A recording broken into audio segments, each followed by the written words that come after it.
யார் கொடுக்குறோம், எவ்வளோ வாங்கணுன்றது நல்லா தெரியும். முன்னே சொன்ன மாதிரி தான், கடன் வாங்கிடாதீங்க, முடிக்கிறது கஷ்டம். அதை விட முக்கியம் கடன் கொடுத்துடாதீங்க. நல்லா இருக்கிற காலத்துலேயே காசை கொடுத்தா நம்ம திருப்பி கேட்க மாட்டோம். கும்பம் நம்ம கேட்டாலும் யாரும் கொடுக்க மாட்டுறாங்க. இப்போ நேரம் ரொம்ப சரியில்லை, அதனால் யாரும் கொடுத்துடாதீங்க. வாங்கிறது போராட்டம் ஆகிடும்.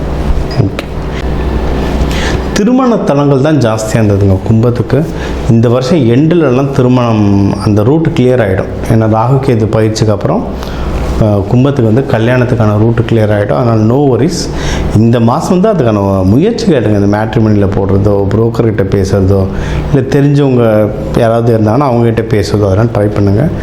லவ்லாம் யாருன்னா பண்ணிட்டு இருந்தீங்கன்னா இப்போ எதிரிகள் தொல்லையெல்லாம் கம்மியாக இருக்கிறதுனால அந்த வீட்டுங்களில் பேசி, பொண்ணு வீட்லேயோ மாப்பிள்ளை வீட்லேயோ பேசி என்னென்ன அரேஞ்ச்மெண்ட் பண்ணும்போது அதெல்லாம் பண்ண ஆரம்பிக்கும். திருமணத்துக்கும் டைம் வந்து ரொம்ப நல்லாயிருக்கு.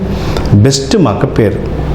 மகப்பேறு நீங்கள் சீக்கிரம் தான் நம்ம சொன்னல. கும்பம் சில பேருக்கு வந்து உடல் நிலை ரொம்ப வீக்காக இருக்கும். அது இந்த டைம்லலாம் ரொம்ப வீக்காக இருக்கும். சரிங்களா? அதில் மகப்பேருக்குலாம் ட்ரை பண்ணுறோம், தாராளமாக ட்ரை பண்ணுங்கள். ஓகே, ஸோ இந்த நல்லதெல்லாம் நடக்கணும்.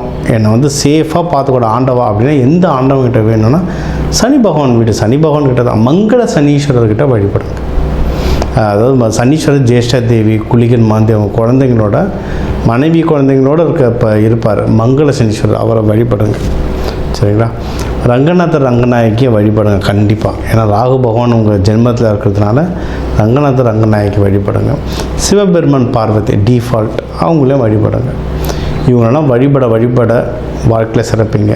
பள்ளியறை பூஜைக்கு சாம்பிராணி வாங்கி கொடுங்க. அன்னதானம் கொடுங்க. தயிர் சாதம், எள்ளு சாதம் அன்னதானம் கொடுக்க இந்த மாதம் நீங்கள் வந்து சிறப்பாக வாழ்வீங்க.